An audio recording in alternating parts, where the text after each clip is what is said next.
Bien, si tienen sus Biblias, vamos a disponernos a estudiar esta noche, continuar nuestro estudio en el cual nos encontramos, es el estudio de la epístola de Pablo a los Efesios, y estamos esta noche todavía en el capítulo 5, todavía en la breve serie sobre la llenura del Espíritu, la plenitud del Espíritu,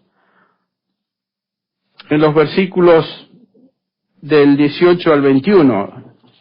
Entonces estamos en Efesios capítulo 5, versículos del 18 al 21. Una vez más, como normalmente lo hacemos, leeremos este pasaje para introducirnos una vez más en él. Capítulo 5, versículo 18 dice: no os embriaguéis con vino, en lo cual hay disolución, sino sed llenos del Espíritu, hablando entre vosotros con salmos, himnos, cánticos espirituales, cantando y alabando con vuestro corazón al Señor, que es lo que acabamos de hacer, de lo cual hablaremos en unos minutos, dando siempre gracias a Dios por todo, en el nombre de nuestro Señor Jesucristo, a Dios Padre. La última noche que el Señor Jesús pasó con sus discípulos, Él les prometió varias cosas. Estas promesas se encuentran en los capítulos 13, 14 y 15 del Evangelio según San Juan, básicamente. Y el cumplimiento de estas promesas se hace realidad con la venida del Espíritu Santo, que por supuesto vino sobre la iglesia, vino sobre los redimidos por primera vez en una forma singular en Hechos capítulo 2. En el capítulo 14 de Juan encontramos una porción clave sobre la venida del Espíritu Santo que dice así, comenzando con el versículo 16: yo rogaré al Padre y os dará otro Consolador, para que esté con vosotros para siempre. El Espíritu de verdad, al cual el mundo no puede recibir porque no lo ve ni le conoce, pero vosotros le conocéis, hablando a los creyentes, porque mora con vosotros y estará en vosotros. ¿Notaron eso? Mora con vosotros y estará en vosotros. Es obvio que el Señor Jesús está haciendo una distinción en cuanto a la relación que el Espíritu Santo y el creyente iban a tener a partir de cierto momento. Está con vosotros, pero estará en vosotros. El Espíritu Santo siempre estuvo con los creyentes a través de la historia de la redención. Pero a partir de Pentecostés, capítulo 2 de Hechos, lo cual todavía no había ocurrido, el Espíritu Santo vendría a morar en el creyente de una manera singular. A eso se refiere también Juan, capítulo 7, versículo 37, cuando el Señor Jesús dice: en el último gran día de fiesta, Jesús se puso en pie y alzó la voz diciendo: si alguno tiene sed, venga a mí y beba. El que cree en mí, como dice la Escritura, de su interior correrán, ¿qué? Ríos de agua viva.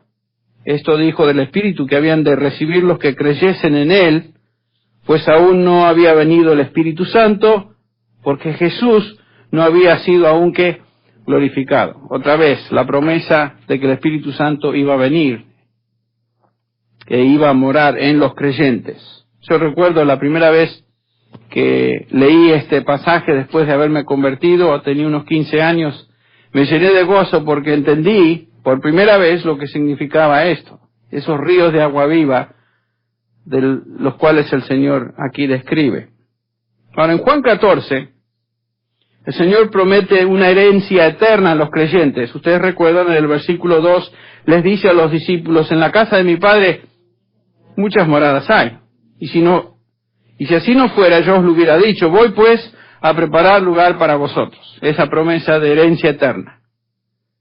En el versículo 2 encontramos otra promesa, que los creyentes llevarían a cabo una obra mayor aún que la obra del Señor Jesús, porque Él iba a partir de esta tierra.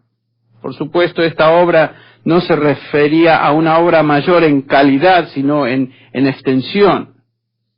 Dice el Señor Jesús en el versículo 12 de cierto os digo, el que en mí cree las obras que yo hago, él las hará también, y aún mayores hará, porque yo voy al Padre. Las limitaciones de Cristo tenían que ver con su desenvolvimiento geográfico. Por eso en Hechos capítulo 1, el versículo 8, encontramos esta promesa que recibiréis poder cuando el Espíritu Santo venga sobre vosotros. ¿Se acuerdan Lucas? Y dice, y me seréis testigos, dijo Jesús. ¿Dónde? En Jerusalén, en Judea, en Samaria y hasta lo último de la tierra. El ministerio de Cristo se limitó básicamente a Palestina. Y acá dice el Señor Jesús que el ministerio de los creyentes, de los discípulos, se iba a extender por toda la tierra. Y aquí la promesa entonces que haréis obras mayores que yo en ese sentido en cuanto a extensión. En los versículos 13 y 14 de Juan 14 que estamos viendo, el Señor promete otra cosa. Y esta es que por medio de la oración sus discípulos y los creyentes podríamos pedir a Dios y Él respondería. Dice el Señor Jesús en el versículo 13, todo lo que pidieres al Padre en mi nombre, lo haré para que el Padre sea glorificado en el Hijo. Si algo pidieres en mi nombre, yo lo haré. La oración entonces sería el recurso por el cual el Espíritu Santo intercedería a favor del creyente. Nos dice Romanos, en Romanos capítulo 8, en el versículo 26, de igual manera el Espíritu nos ayuda en nuestra debilidad, pues ¿qué hemos de pedir como conviene? No lo sabemos. Pero el Espíritu mismo intercede por nosotros con gemidos indecibles. A veces el Espíritu intercede, sabemos que está intercediendo, pero con gemidos indecibles, dice ahí más, el que escudriña los corazones sabe cuál es la intención del Espíritu, porque conforme a la voluntad de Dios intercede por los santos, los creyentes, los redimidos. Entonces esa es otra promesa. En el versículo 18 del capítulo 14 de Juan, el Señor promete que el Espíritu Santo se convertiría en nuestro paracleto, nuestro consolador. Por eso el Señor dice, no os dejaré huérfanos, sino que vendré a vosotros. Él se iba, pero iba a dejar a otro, igual que Él, el paracleto, el consolador, el Espíritu Santo. En el versículo 27 del capítulo 14, el Señor promete paz. En el capítulo 15, Él promete gozo. En el capítulo 13, aún más atrás, el Señor promete paz y promete amor. Amor, paz y gozo. ¿Y qué son estas tres virtudes? Son parte de, según Gálatas 5, parte del fruto del Espíritu. No son los frutos del Espíritu, sino que son aspectos del fruto del Espíritu. El fruto del Espíritu es paz, gozo, amor, compasión, fidelidad, etc. Entonces el Señor promete estas cosas. Y noten que cada una de estas promesas del Señor Jesús a sus discípulos son dependientes entonces de la venida del Espíritu Santo, que por supuesto no sucedió hasta el capítulo 2 de Hechos. Ninguna de estas promesas se hizo realidad hasta ese momento. Y si no fuera por la residencia del Espíritu Santo en nosotros, en los santos, las promesas de Cristo no se hubieran cumplido. Ahora noten que potencialmente cada uno de nosotros, que somos del Señor, que poseemos el Espíritu Santo, tenemos acceso a estas promesas, pero no son automáticas. La clave para experimentar en nuestra vida las bendiciones del Espíritu Santo se encuentra justamente en este pasaje que estamos estudiando. Se encuentra en el hecho que debemos ser llenos del Espíritu Santo. Potencialmente todos tenemos estas cosas, pero no hasta que el Espíritu Santo nos controla podemos realmente gozarlas y experimentarlas. No podemos experimentar la seguridad de la herencia futura sin el control del Espíritu. No podemos pretender tener impacto evangelístico y extender el reino de Dios sin el poder del Espíritu Santo. No podemos conocer el significado de oraciones contestadas sin el poder, el control del Espíritu Santo en nuestra vida, y no podemos experimentar gozo, paz, amor, esas promesas sin la plenitud del Espíritu Santo en nosotros también. Entonces la plenitud del Espíritu en la vida del creyente se convierte en la clave de una vida cristiana abundante y una vida cristiana fructífera. Ahora sí, regresemos a Efesios 5. Ya hemos estudiado este pasaje, o comenzamos a estudiarlo, y notamos en el versículo 18 que Pablo nos habla de un contraste y un mandamiento. Y a partir del versículo 19 comenzamos a examinar las consecuencias de una vida llena. El contraste: no os embriaguéis con vino, sino sed llenos del Espíritu. El mandamiento es sed llenos del Espíritu, y las consecuencias a partir del versículo 19 comienzan pudiéramos dividirla en tres partes. Consecuencias personales, dice cantando, haciendo melodía, que vamos a examinar hoy en una forma detenida.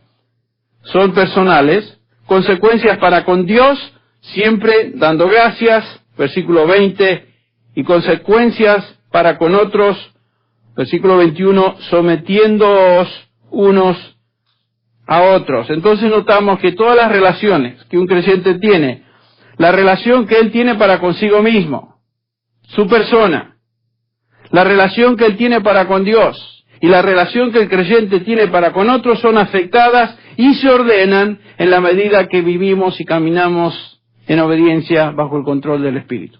Fíjense.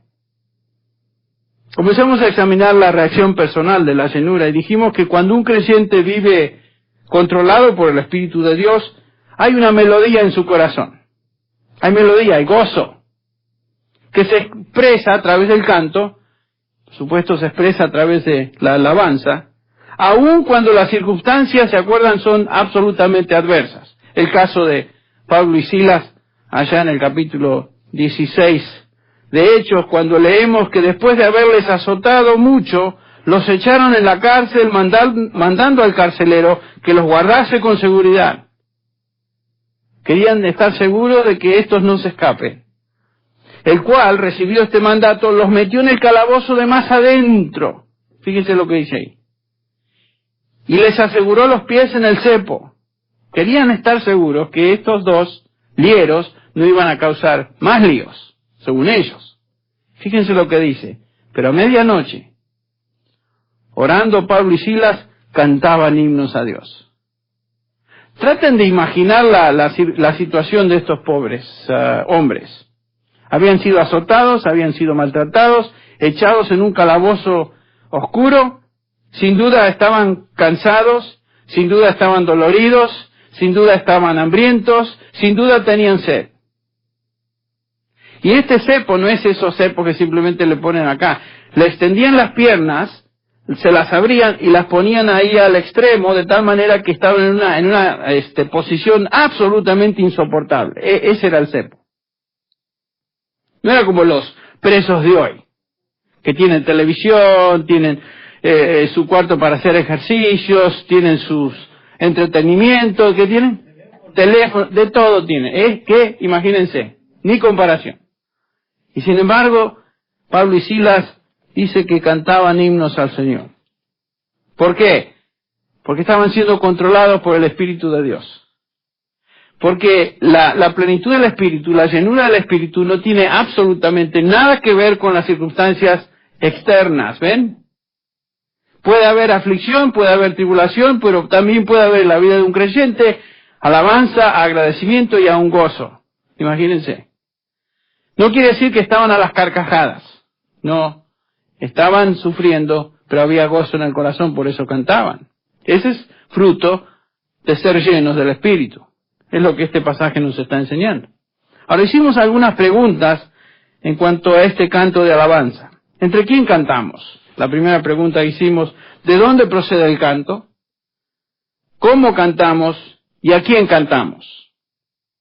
Te repaso, el versículo 19 nos dice que los creyentes cantan y expresan alabanzas al Señor en medio de la congregación de otros creyentes. Dice ahí el versículo: hablando entre vosotros, son todos creyentes, con salmos, himnos y cánticos espirituales, cantando y alabando al Señor.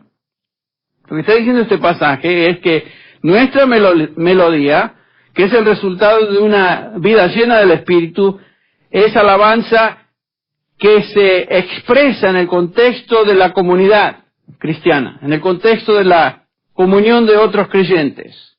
No es una herramienta evangelística. La música en toda la Biblia nunca se presenta como un método evangelístico ni una herramienta evangelística, sino que es el producto de la plenitud del Espíritu Santo en la vida de creyentes y se expresa entre creyentes. Siempre. Qué interesante. También vimos la última vez que el origen de nuestro canto, Pablo dice, cantando y alabando al Señor en vuestros corazones. ¿De dónde viene esa expresión de alabanza? Del corazón. El canto nace del corazón del redimido.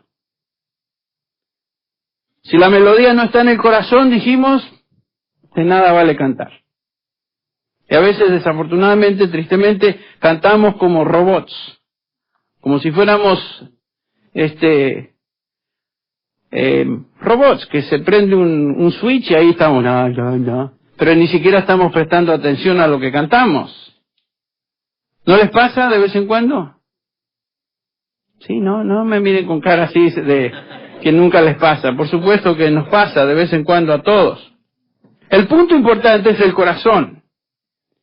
En ese sentido vimos que la alabanza y canto entonces no tienen nada que ver con la calidad de la voz de un individuo. ¿Se acuerdan que hablamos de eso también?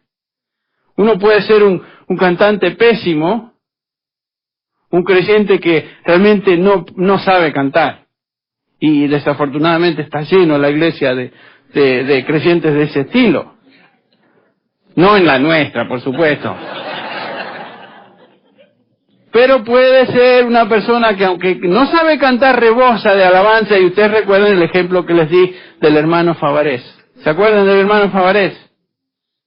Desde ahora en adelante se van a acordar de este hermano. No sabía cantar.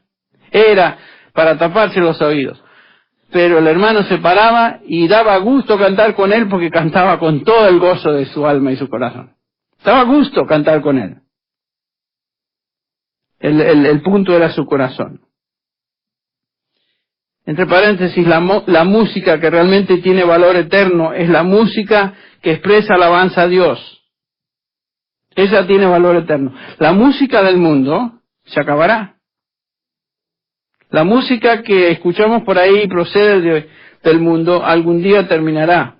El sistema del mundo, que según 1 Juan 9, 5:19 está bajo el control del enemigo, bajo el control de Satanás, terminará y todo en este mundo perecerá, aún su música.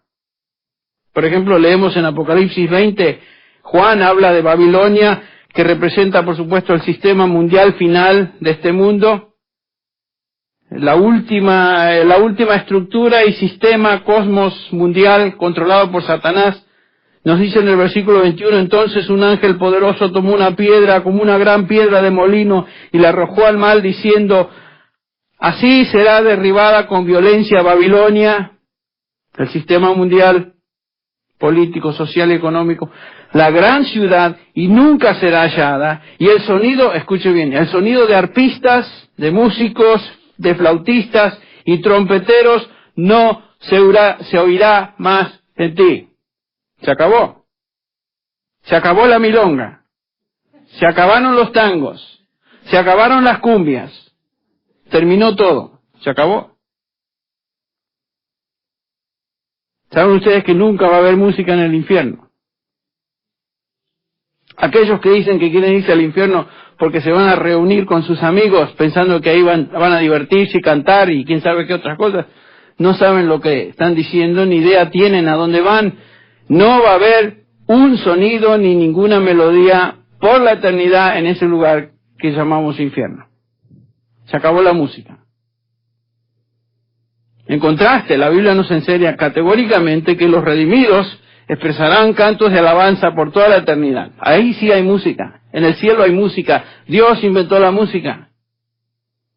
Y se va a disfrutar en el contexto de nuestra relación con nuestro Dios y nuestro Redentor, el Señor Jesucristo. Y los redimidos, por supuesto, para siempre estaremos exaltando y cantando alabanzas. En tercer lugar,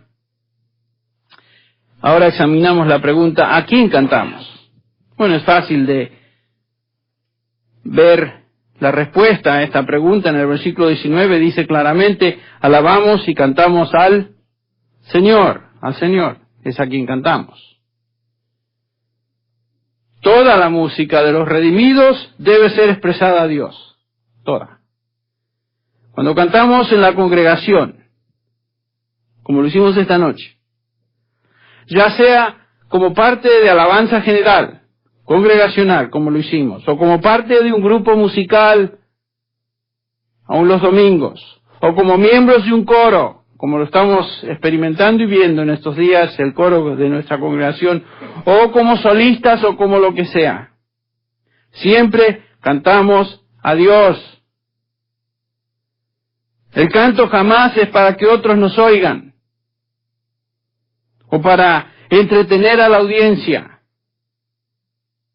Y hay aún hermanos, aunque no están en un grupo de canto, que les gusta cantar para que los compañeros alrededor le escuchen, ¿no? Como diciendo, qué voz tiene este, qué bárbaro, ¿no?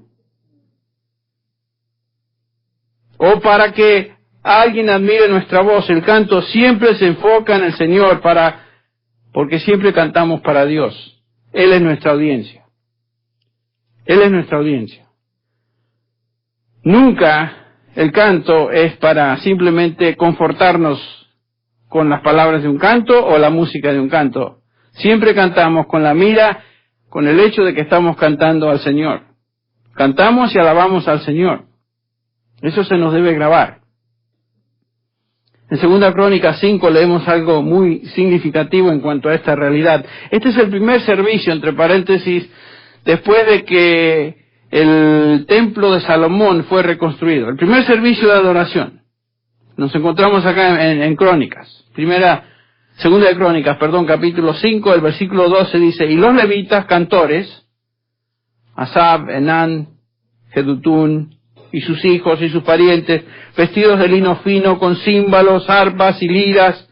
Había una gran orquesta y un montón de cantantes. Estaban de pie al oriente del altar, y con ellos 120 sacerdotes que tocaban trompetas. Imagínense, 120 trompetistas. Cuando los trompeteros y los cantores al unísono se hacían oír a una voz, alabando y glorificando al Señor. Eso es lo que hacían. El propósito de toda esta música de alabanza era glorificar y alabar a Dios, a Jehová. Cuando levantaban sus voces acompañados por trompetas y címbalos e instrumentos de música, cuando alababan en nombre del Señor diciendo, ciertamente Él es bueno porque su misericordia es para siempre. ¿A quién alababan? A Dios. Y alababan con todos los instrumentos posibles. Yo no entiendo cómo hay algunos grupos de cristianos que piensan que los instrumentos no deben usarse en la alabanza del pueblo de Dios. ¿De dónde sale esa idea? La verdad que no sé, no la conozco. Pero la Biblia no la enseña. Estamos seguros de eso.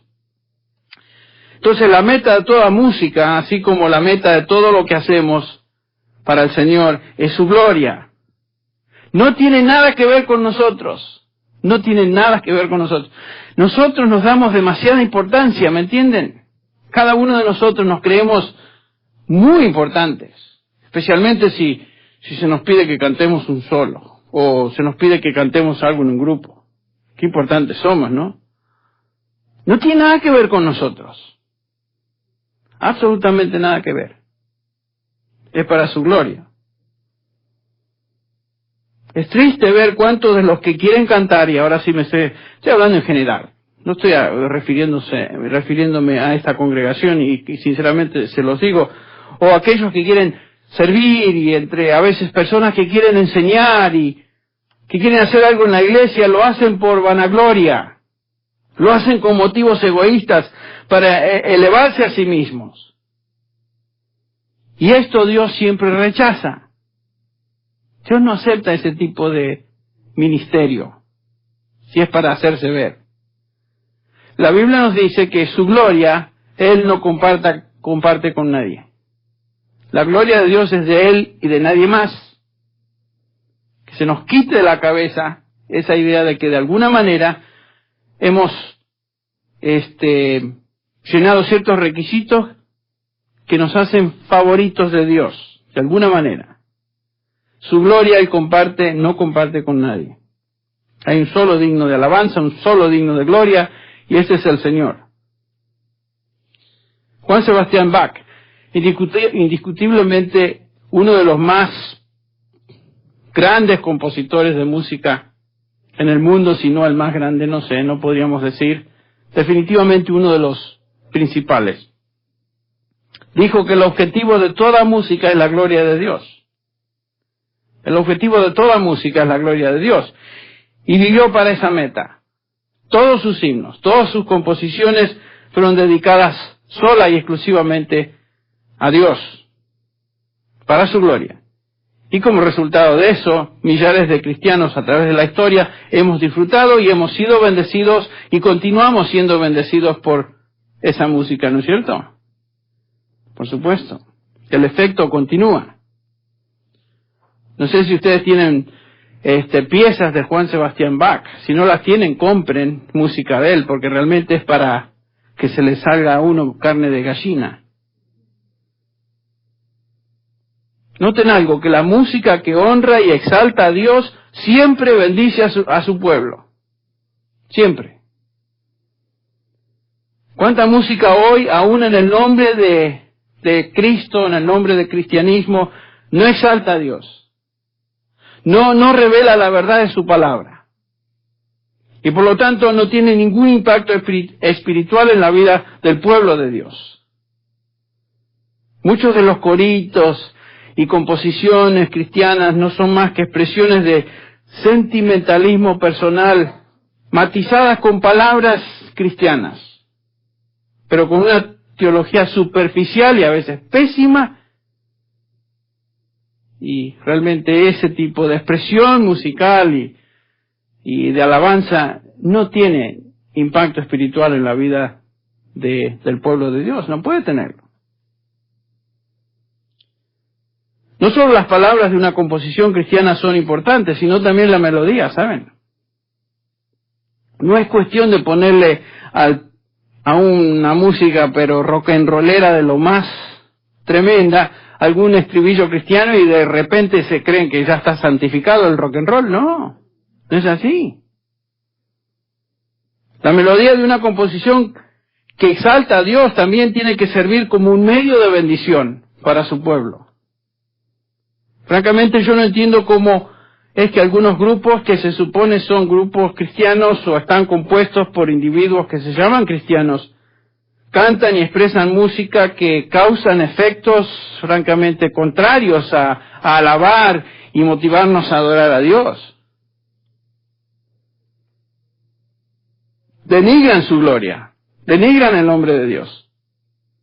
Y mueven a los que escuchan a emociones y reacciones que no se distinguen de las emociones y reacciones que se observan en un concierto de rock and roll. No voy a decir el lugar, porque para qué decirlo, pero estuve en un lugar en Latinoamérica, en un gran concierto de alabanza a Dios, de varios grupos musicales, creyentes, se supone. Y este era el gran momento de alabanza. Vi algunas personas saltando, otras tirándose en el suelo, otras sacándose la ropa y tirándola en el suelo, algunas danzando en una forma vulgar y sensual, y todo era un concierto de alabanza, dirigido por grupos de alabanza. Díganme ustedes si eso es algo que trae gloria a Dios. Aunque ellos usaban esa expresión, gloria a Dios, gloria a Dios. Por más que lo digan, no estaban dando gloria a Dios. Ustedes piensan que se ríen porque los han escuchado. Dios no está ahí. Dios no se goza de eso. Un contenido doctrinal cristiano ausente o falso en la alabanza, unido a una mala música, una pésima música, no puede tener el efecto de exaltar a Dios ni puede edificar al pueblo de Dios. No puede hacerlo. Yo me quedé ahí un rato para observar porque no lo podía creer. Me salí porque ya no aguantaba. Me sentía sucio de estar ahí. Y después de ahí pasamos a la predicación de una eminencia, predicador eminente, que fue otro desastre. Por supuesto, van juntos. Siempre van juntos. En 1 Samuel 16:23 leemos algo muy interesante acerca de David. David no solamente fue el único hombre en la Biblia que se llama un hombre de acuerdo a quién, al corazón de Dios, el único individuo, obviamente un hombre de Dios, a pesar de su caída, su pecado, sino que también fue un excelente músico. Si ustedes notan los salmos, un gran porcentaje de ellos fueron escritos justamente por David. Que los salmos eran el himnario de Israel. Eso es lo que cantaban. Nos dice ahí en 1 Samuel 16:23 lo siguiente. 1 Samuel 16:23. Sucedía que cuando el espíritu malo de parte de Dios venía a Saúl, ¿qué hacía David? Bueno, David tomaba el arpa, la tocaba con su mano, y Saúl se calmaba, y se ponía bien, y el espíritu malo se apartaba de él. Noten el efecto que la música de David tenía sobre Saúl, una persona mala, una persona poseída por un espíritu diabólico. La música de David bendijo a Saúl emocionalmente, dice que lo calmaba. La música de David bendijo a Saúl físicamente, dice que se ponía bien.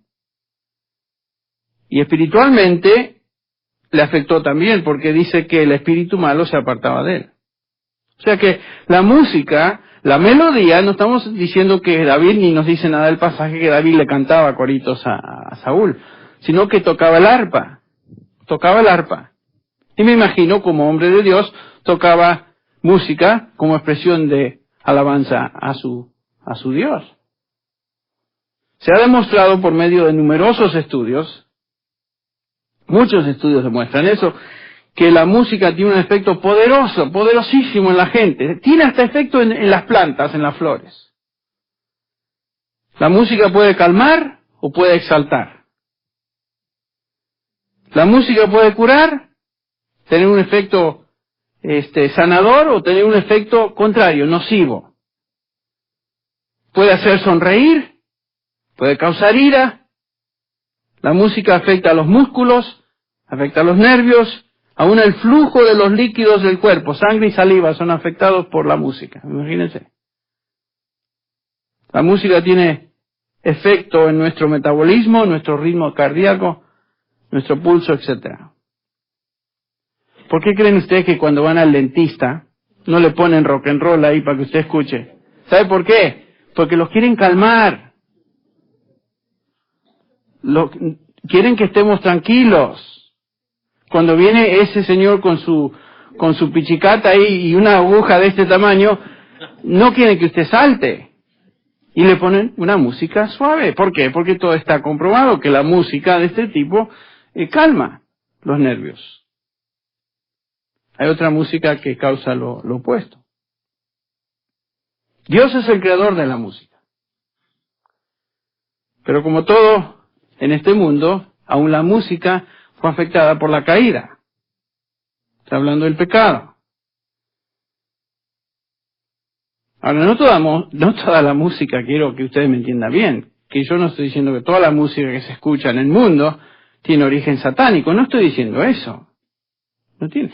Hay música que uno la escucha, una música excelente escrita por aún compositores que no son creyentes, y uno dice, qué creatividad tremenda Dios le concedió a este individuo. Qué precioso es escuchar un violinista, aunque no sea cristiano, pero un violinista excelente, y uno dice, qué capacidad Dios le dio a esta persona para tocar de esa manera ese instrumento. O un pianista. Cada vez que yo escucho algo así de excelencia, lo primero que viene a mi mente, qué precioso el don que Dios le dio a este individuo. Pero yo creo que solamente un creyente piensa así. Una persona que no conoce a Dios disfruta de la música, disfruta de la excelencia, disfruta de el concierto, lo que sea, pero se va a su casa y dice, y le aplaude al Señor, o a la dama que tocó. Como creyentes debemos pensar, dar gloria a Dios por lo que escuchamos, ¿no es cierto? Ahora, Satanás, si Dios es el creador de la música, y ya Dios nos creó a su imagen y semejanza, y una de las habilidades que Dios le concedió al hombre es de crear música también, créanme que Satanás siempre trata de imitar a Dios, ¿no es cierto? Siempre trató de imitar. Una mala imitación, pero trató de imitar. Entonces hay música, que pónganle la firma, el origen de tal música es Satanás. Hay música satánica. Por supuesto. Detrás de mucha de la música que se escucha, los efectos son nocivos porque detrás de esa música está el padre de mentira, el diablo, el acusador, Satanás, aquel que quiere imitar a Dios. Ahora regresemos a Efesios 5. Me salió un poquito del libreto, pero está bien. Hagamos otra pregunta. ¿Cómo es que cantamos y alabamos a Dios? Bueno, el versículo 19 nos dice que debemos hablando entre vosotros con salmos, himnos, cánticos espirituales, cantando y alabando con vuestro corazón al Señor. Fijémonos en la palabra esa, hablando, con salmos. Hablando. Bueno, la palabra hablar es la traducción de un verbo en griego que en otras porciones se traduce hablar, conversar. La palabra es laleo. Es una palabra onomatopéyica que se usaba para referirse a los sonidos musicales que procedían de una voz. La, de ahí viene. La, eso es laleo. Eso es tararear, diríamos, ¿no es cierto? En castellano. Hacer sonidos musicales. Puede referirse al sonido de la voz o puede aplicarse al sonido de instrumentos, como el sonido de una trompeta. Se usa en Apocalipsis varias veces ese verbo aplicado al sonido de trompetas. Era una categoría amplia que se refería a expresar sonidos de alabanza a Dios como resultado de estar lleno del Espíritu. Puede ser sonidos de la voz, o guitarra, o violín, o clarín, o flauta, o cualquier instrumento llegó a tener ese sentido. La otra palabra que es interesante notar es cantando. Dice ahí cantando, obviamente el término nos describe lo que es, se refiere definitivamente a cantar con la voz. Y la voz humana es un instrumento, ¿no es cierto?, incomparable. Es un instrumento con increíble flexibilidad, increíble capacidad. El ser humano tiene esa capacidad, ninguna otra criatura tiene esa habilidad. Dios nos ha creado entonces con esta preciosa herramienta. Algunos tienen una voz privilegiada. Y estaba pensando que en nuestra iglesia realmente somos bendecidos con personas que pueden cantar con una voz que uno dice, qué tremenda bendición. No me refiero a Pidal, porque anda afirmando eso Pidal, pero no me refiero a vos, Rubén.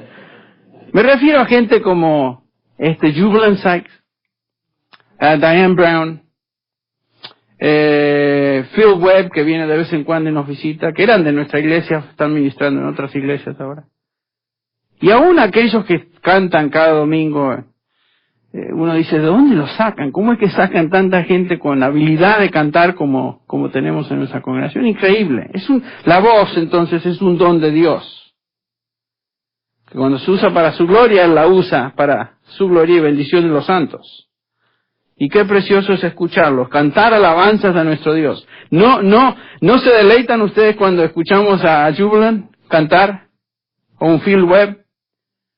Y realmente nos eleva al Señor.